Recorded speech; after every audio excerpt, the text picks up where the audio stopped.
There's vomit on his sweater already. All right, here we go again on this beautiful Friday. Happy Labor Day weekend Friday, everybody. You guys can't wear white after Monday. No more. No more white pants, right? No more white suits, no more white pants, no more white dresses for the ladies.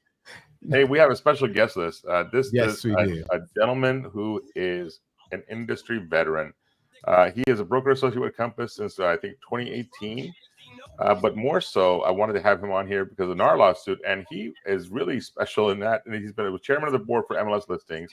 He was the National Association of Realtors director from 2013 to 2019, and he was the California Association of Realtors director from 2006 to now. Correct, Karl? Yeah, correct. Currently Welcome serves. Karl Lee, the gentleman who knows everything about everything to say about NAR, car, anything you have out there. So welcome aboard, Karl. Thank you for coming. Yeah. At least I know enough to get myself into trouble, I think. I don't think you'll get in trouble. I'm going to put your phone number at the bottom here, so if anybody needs to get in touch with you, they can talk to you online as well. And please, we welcome any comments in the chat. Please just put them in your YouTube or your Facebook or your LinkedIn, and we want to ask Karl some questions. So, Karl, what's going on with NAR? It's been a crazy ride, and we are now August 17th. We're almost 2 weeks out into it. I've been going to open houses, and I still don't see realtors putting out their sign-in sheets that are car forms. They're not asking the question, "Are you represented?" I'm shocked. I'm amazed. What's your take on the whole situation? Let's just get a lowdown from you. Yeah, and I think those that aren't following the new settlement terms has to be careful. We talked before some of the impression or the expectation that there's been shoppers out there, right? So I think there are going to be attorneys or organizations that's going to be sending people out to see if practitioners are actually following the settlement terms. So those open house sign-in sheets exist because one of the terms is before we can show a property, we have to have a agreement signed between the buyer and us as an agent. Obviously, at an open house, you may become an agent of someone coming in. That visitor could also already have an agreement with another agent. So it really is the purpose of the open house sign-in is actually to protect the transparency so that people coming in know that the host or the listing agent is there for the purpose of servicing and helping the seller. And if people coming in changes that situation, maybe they don't have an agent, they're willing to work with someone, you can sign something there. And there are forms that you can sign in even at an open house that specifies that you're just representing the showing for the buyer for a limited basis. I just did one with a client that only wanted to see 2 houses yesterday. So that would be the same form we would use if host an open house, have an agent, but they want to get more information from me. There's a gray line, the open house example that you were talking about, Ramin. There's a gray line. It is gray because we'll see how the legal process plays out with lawsuits down the road. So when they come in and they sign whatever situation they're in, whether they have an agent or not.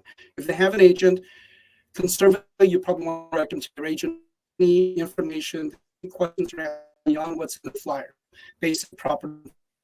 But if they start asking about market, what do you think about the market? Do you think this is going to sell? We start getting into that gray area because you are potentially doing something that, as a host or someone representing the seller, that is now be argued that individual as a buyer. So if they got into contract, for example, that would come up. Or material conversation about the home one or the example. market. So do you feel that there's going to be actual secret buyers that are going to be out there or attorney ambulance chasing attorneys looking for that? Yeah, so I'm always going to err on the conservative side. So I'm going to assume there. You gotta protect yourself. I think they're going to be out there. Absolutely. Yep. We lost Carl for a second. We'll get him back on. It's Lou, all this good. Is, I want It's to all share. good. We could talk about, hey, PCE today. Oh my goodness, that was out. But hey, PCE. first of all, I really want to go back to the NAR thing. I want to share something I looked up. So let's look at where the puck is headed. Okay. I want to talk about PCE, but it's okay. You want to talk about PC? Okay, here. No, Why I don't you want talk about puck is no? headed. Where the puck is the puck heading? I want to hear. I Hey, want to no. hear about PC. I Hit me want up. to see where the puck is heading. Let me see. Okay, you want to see where the puck is headed? Okay, Yeah. let's tell you where the puck is. All right, so I think this is from Clever Real Estate. Conducted a survey of Americans who bought a home in the past 2 years. We got Carl back. Okay, Carl. All right, cool. We lost you for a second. Sorry about that. No worries. We were just talking about the Clever Real Estate conducted a survey. Yeah. No worries. We So Clever Survey conducted a survey of Americans who bought a home in the past 2 years or plan to buy a home in the next 2 years. 42% of the recent buyers reported that their agent was less helpful than expected. That's a pretty big number. And 54% said that the agent cared more about making the deal than their best interests. 63% of sellers supported a commission structure in which the buyers are responsible to pay their fair share of the commission. So it's kind of the sentiment is out there. Almost half the people don't think that the realtors are doing the job that they were meant to be doing, and almost half said they didn't really care about their their best interest. They were just doing that, getting the money. Yeah, but going back to that, I think that was that's a very small sample, and that's at 10% of the industry.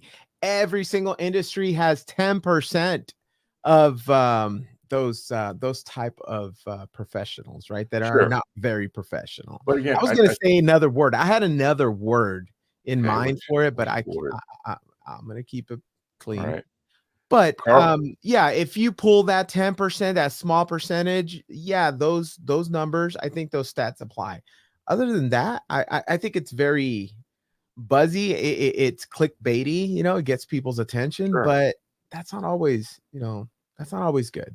What's your take, Carl? I agree with Luis. I think there is a minority of any industry, and this is no different, that don't do a professional job for their clients. But because of that, and because of the headlines that Luis is talking about, there's that impression. Reality is, I think most agents are trying to do what's best for their clients and actually provide a lot more service than the average clients understand until they actually are working with those good agents. I had this conversation. I have a showing tomorrow. It's a long-time client. We've done multiple deals with them over the last 15 years, buying and selling. And I was sharing with them about the practice change, and their comment was that, oh, buyer's agents don't do much anyway. And I said, wait a minute, I'm going to be showing you houses. What was that? I'm your buyer agent. And that's not their impression. Carl, what did they say, or what was the comment? So, yeah. Their comment, buyer agents don't do much anyway. and we have done transactions, purchases, and listings with them. Yeah. And I kind of laughed and I said, wait a minute, I'm your buyer agent in this context because I'm showing them houses, right? So, but I don't think so. I think sometimes headline overwhelms, and until you're actually involved and working through, because what do we do as agents? We don't just research. I just saw something, some article this morning. Organization or a legal organization was going through all the contracts from the changes. But one of the things the article was saying, this is what agents do, right? Buyers agents, houses, search houses, and most people can do that. That's true. But that's, in my opinion, that's 10% of what we do as agents.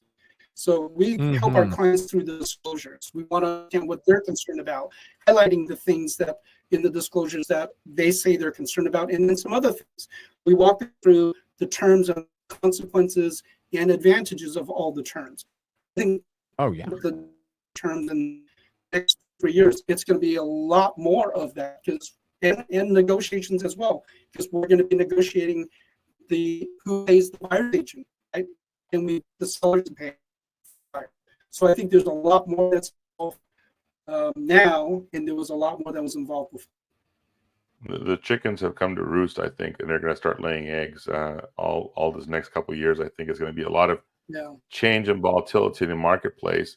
But I think the savvy realtors are going to be able to combat this effectively and follow the rules. And you mentioned something earlier, Karl, about larger houses are being protected against lawsuits because of the NAR lawsuit that said we're going to, what do you call it? We're covered if you're part of the bigger, like Keller Williams. And I'm not sure if Compass is part of that arrangement or not, but I know that Keller Williams was. But they're covered under the lawsuit unless they violate something blatantly, and then they're not covered anymore, of course. That's right? kind of scary for the smaller firms, right? They got to abide by the rules, man. Yeah, but it is. And I forget the details. I think the smaller firms, I forget how they. I know they're included. So I think only applied to the bigger brokerages, but the first layer of coverage by NAR included the smaller firms. But the same applies if those smaller firms are not following the rules, or if an agent in the brokerage, any brokerage, aren't following those rules, and the attorneys can show that as a pattern, not that a policy. Agents and potentially some brokers be out on the limb there. Okay, so you're covered until you're not covered, basically. And I think this all comes down to also realtors should be going to realtor marketing meetings. They should be part of the Association of Realtors there and listening to classes. I know you were involved in NAR and CAR and MLS, but you're still attending classes. I see you in the classes, and it's important to be always educated and keep getting educated, I think, right? Yeah, and so second generation realtor. My mom still is in the business. Okay, we lost Carl yeah, again. he's having some really bad internet connection. It's a shame. I really want to I'm going to get this guy in person and put him on our mic in person. Lou, you had something you wanted to add up here. What do you got? Well, yeah, I just wanted to go back to that comment that Karl Lee made where, the agent doesn't do, buyer's agent doesn't do much, right? Right. That's crazy. Well, look at this right here. The power of negotiation, right? Let me see. Bring it back up. You just I got you. Hold on. Right yeah, there it goes. 20, like right here, we have 27 terms of negotiation, right? And there's a lot more, but right now we're just hey Karl, welcome back. Woohoo! Sorry about that. I thought the office internet would be good, but somehow today it's not working right. It's okay. No, all right, no worries. Karl, we kind of circled back to your comment because I thought it was kind of funny. The buyer's agent doesn't do much anyways, right? I think that's hilarious. But I have a couple of slides here where I cover I have 27 terms of negotiation in a real estate transaction, right? Obviously, the purchase price, earnest money deposit, those are the easy ones, but escrow fees, title fees, roof inspection, who pays for all of that? Who pays for the loan contingent of the pest clearance, the home repairs? All these things are items that are negotiable. And if you don't have an agent that knows and is educated and knows what to negotiate, well, you're really missing out. In addition, this is purposely small like this and crowded because these are all of the things that a good real estate agent does. Obviously, the initial meeting, the discovery meeting, they prepare educational guides, they verify listing data, they coordinate a closing, they coordinate EMD with the escrow, they negotiate the offers, they explain home warranty options, they discuss homeowners association, they guide through the emotional journey. How about the emotional side of it?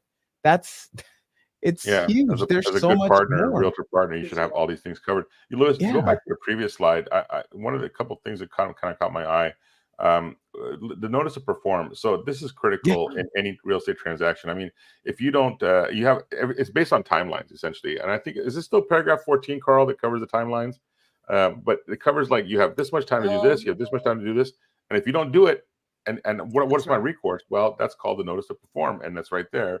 And a lot of realtors don't understand these notice of performs. And after they give you the notice, you have 24 hours to conduct that duty that you have, or come up with the loan contingency, remove whatever it is. And a lot of people don't know about this. And I see a lot of realtors slacking on this notice of perform or NTP. Do you see that as well? Yes, and I think maybe it wasn't as much of an issue when we had extreme multiple offers and sellers had better options, so they didn't care if they went back on the market. Again, the market's different now, and I think with the changes, it's even more important to understand those. And I'll just share another quick story. I had a listing last year, and right after we got into contract, I got a call from the husband saying, can we still cancel this offer? So as a seller, you cannot cancel at all without cause, meaning the buyer has to do something that didn't satisfy their responsibilities. And that's where the notice of perform comes in. So I said, well, you really can't cancel right now, but if that is your mindset, let's see how this plays out and see if the buyer gives us an opportunity, that window opens. Well, they didn't remove their contingency related to the loan. And as a result of that, actually, it was a loan. So as a result of that, we were able to give the notice to perform, and all the buyers didn't remove the contingency, but it was really just a delay. It wasn't that they couldn't get financing. So that gave us the opportunity, and I asked the sellers, do you still want to go through with it?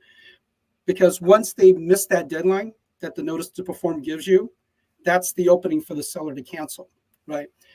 Fortunately for everybody, the best thing for them was to move forward. They decided not to cancel. But that's an example where that would come into play. I think that's going to be more of a circumstance, not so much my circumstance, but the notice to perform will be more of a circumstance moving forward the next few years, because we're already seeing more transactions with contingencies. Right. And God bless the new guys. They got to learn somewhere, right? So, but it's people like you, veterans, who have done this for a bit and understand the nuances of the contract. Have actually, I bet you probably read your contract to your customers every single time, to any customer when you guys are doing a listing presentation or buyer's presentation, whatever. You probably go through the entire contract. And I'm one of those guys who likes to read that fine print stuff for no reason whatsoever, because I enjoy it. But, once you read it 12, 15, 20 times over and over again, it starts to sink in. And a lot of realtors who are new to the game, or who are doing this as a side hustle, perhaps, aren't doing these things, right? And I think that's where the education comes in. Go to your SCORE classes, go to your NAR classes, go to your CAR classes, learn. I think I spend 4 days a week in some kind of meeting that has to do with the real estate industry. And it's not my game. I'm a mortgage guy, but I want to learn about what you guys have to deal with so I can help out in any way I can. Yeah, so you're more of a glutton for punishment than me if you really like reading all that stuff. But yes, we do read it. And I don't obviously read word for word everything in the agreements, listing, purchase, what have you. And with the changes that went into effect on the purchase agreement a couple of years ago, and they follow the same model in the new buyer representation agreement, most of the most important terms are actually on the first 2 or 3 pages. So if you kind of cover that, a lot of the rest of it, there are still some important things, but a lot of the rest of it is just definitions and things like that. Obviously, we should still advise our clients to read everything and ask us questions, even including things that we don't cover. But fortunately, everything's kind of consolidated up front now. So it's a little easier to go through all of that with our clients. Right. So what we do, again, we do things maybe a little bit different than most agents. We probably spend more time with this area of our responsibilities than most people would do. We want to make sure they get this information. Right. So we will send them a draft, whether it's a disclosure. So we'll do a highlight on the disclosure. If it's a purchase agreement, listing agreement, we'll send them a draft. We'll bullet point in an email all the key terms and what they mean, key information on all the forms. And then we ask them, do you have any other questions? And then when we talk to them again, we still cover some of the most important parts. So this way, one side of it is CYA, right? So it's documented. Right. Nobody can say we didn't cover it. And then the other part of it is it takes them a little bit to sink in the information. That's a lot of so reading. We're presenting it words. verbally. Oh yeah. Yeah, writing verbally a number of different ways so we kind of hit all the different angles for them to comprehend, because they don't do this all the time. We do. Right, right. And it's funny, Luis, you'll probably agree. We start talking about DTI and LTV. What the hell is DTI? What the hell is LTV? BOE, NTP, whatever. OPP. So yeah, I mean, these are just terms that you and I throw back and forth every single All the day. acronyms. And we think the customer knows what's going on, and you need to talk to an eighth grader at that point and dumb it down. I've been throwing the 5 Ps around a lot lately. You know about the 5 Ps? Tell us about the 5 Ps, Luis. No, Proper preparation prevents poor performance. One more time. Proper preparation prevents poor performance. Oh, okay. And then there's a sixth one in there, isn't there? I got to remember that one. That's good. Yeah. Well, there's a kind of an R-rated one. Military Proper version. preparation prevents piss poor performance. That's the 6 Ps. So I like that one. It's funny. Yeah, depends on your audience, right? Right on. But yeah, that's a really good one. I use that one a lot when I talk to my customers and I tell them, look, we're going to do a full approval instead of just a pre-approval. And what the difference is, we're basically gonna act as if you're in contract. We're gonna go through the whole thing, get it to an underwriter. The underwriter's gonna beat us up a little bit. It's okay, you're not in contract, so let's do it up front and be prepared so that we don't have poor performance. And that's how we're able to go 10-day closings, 12-day closings, because half the work is already completed up front. It's not because we're some magicians or anything. No, we just do the work up front. And it makes you a lot more competitive when your offer is out there for 14-day close than a typical 30-day close. Yeah. Right, Carl? Absolutely. I've had some 9 days, but you can't close. Carl, what do you recommend for and to that point? Go ahead. Sorry, go ahead. No, please go ahead, Carl. No, I was just going to say to what you were saying. I mean, sellers want the highest price and the quickest close, right? Or the fewest issue. Maybe not the quickest close, but the fewest issues. And time is a measurement of issues in our transactions. So absolutely on that point. Carl, what can you give to newbies coming on? They just got their license. They just signed up with an agent, brokerage, and they just got their business cards printed with their pretty picture that they have taken. What do you recommend that these guys do? So first thing I would say is training. Make sure you get really good training. And if you're in a large office, the office should provide some good training. If you're in a smaller brokerages, you're not completely, out there on your own. And you brought up earlier, Ramin, about the marketing meetings and the associate. A lot of training that's available through the local associations, CAR and NAR, depending on what topic you want to get beefed up on, including sales training. How do you have your dialogue and communications effectively with clients? And I think that's really important. We kept talking about all of the changes in the industry. That is really, really important, because if you sound confident and competent, and the confidence won't come unless you feel like you know the information. Right. But once you get to that point, that actually is 80% of them, regardless of your how you get your business. Because if you spend money on marketing, you can still kill that if you have that first consultation, that first meeting with the client, and you don't have that confidence of being an expert in this industry. Yeah. All right. So get your training. And then obviously the other parts of it would be business development is what I call it. So whether that's marketing yourself, hosting an open house for a top producing listing agent, for example, and get opportunities to be out there. My mom is a big proponent throughout her career and still of farming. We call it farming, right? So we're just working a neighborhood. We've expanded that. We've actually shifted it. She still does some geographic farming, but we've also expanded that. And some agents will tell you farming your network is also another way to farm, right? So there's different things. Find something you're interested in. If you have kids, you're involved in the PTA, you got to find things to put yourself out there. So Yep, soccer practice, a whatever lot it of is, ways to hang get out your with name out people and chat, talk to everybody. What would be a third item that you there. could tell people what to do? So I'll put it out there, but I'm not a big user of social media. But I think social media, a lot of agents, especially um, younger generation than me, I'll put it that way, have found success with social media, doing videos or doing YouTube videos and posting them everywhere on social media. I've had some good conversations with agents who've been successful getting their information out there. And when I say Mhm. information, I'm talking about their expertise because they're articulating it in those videos.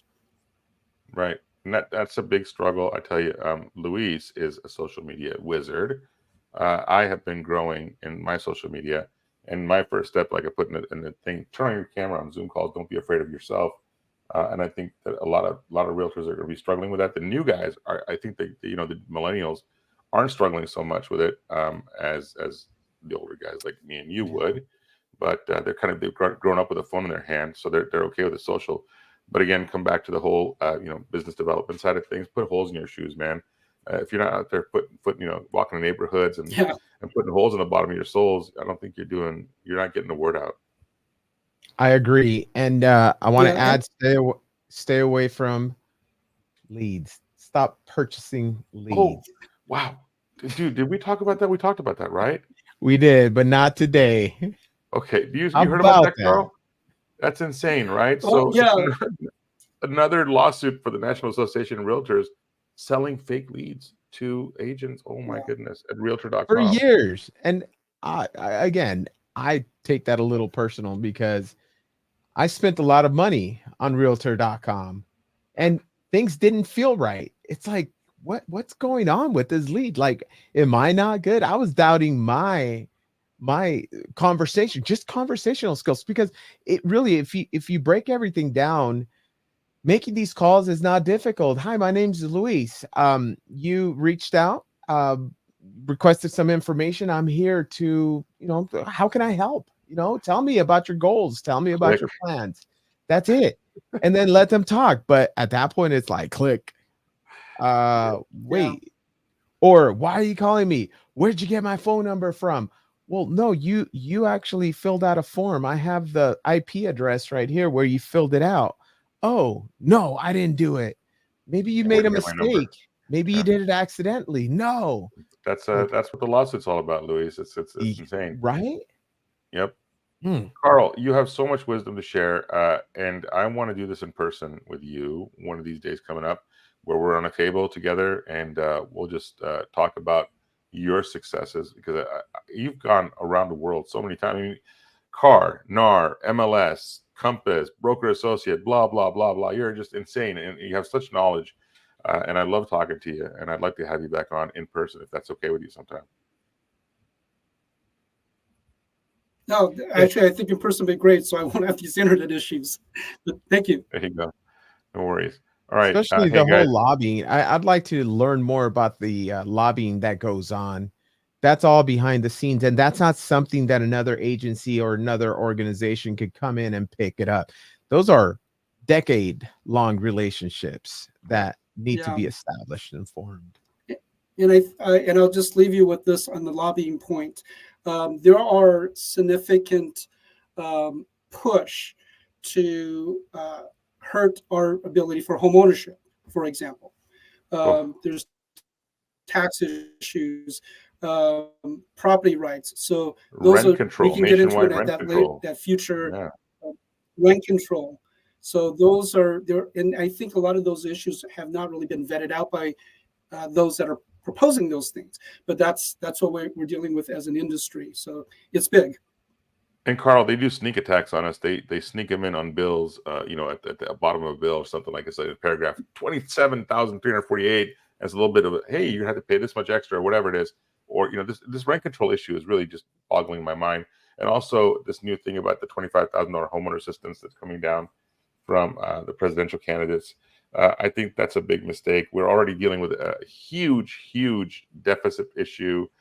Where's that money coming from? And what's it going to do for a homeowner who wants to sell their home? And I know that's $25,000 extra on the table now because the government's going to give it. I'm going to raise the price by $25,000.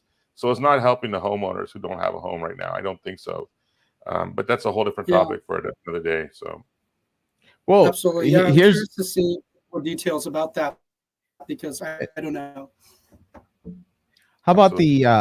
the 150,000 down payment assistance for That's another one, dude. illegal aliens.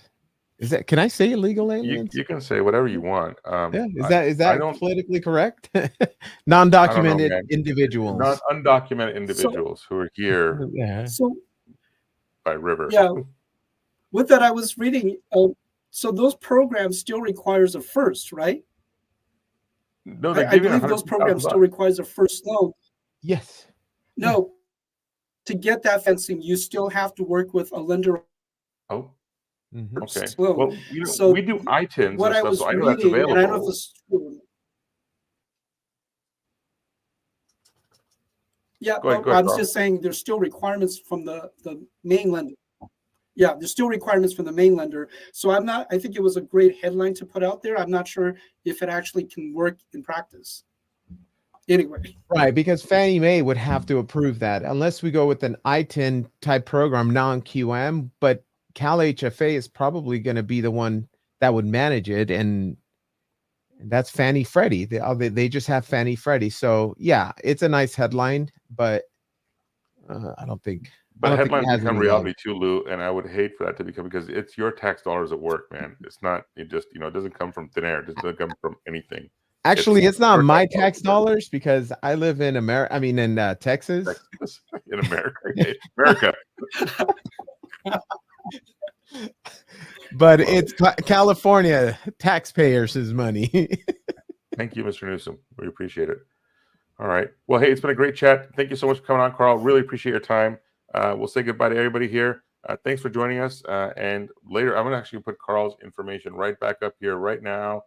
Call Carl at 205-1726 if you guys want to talk to him about listing your house or buying your next house.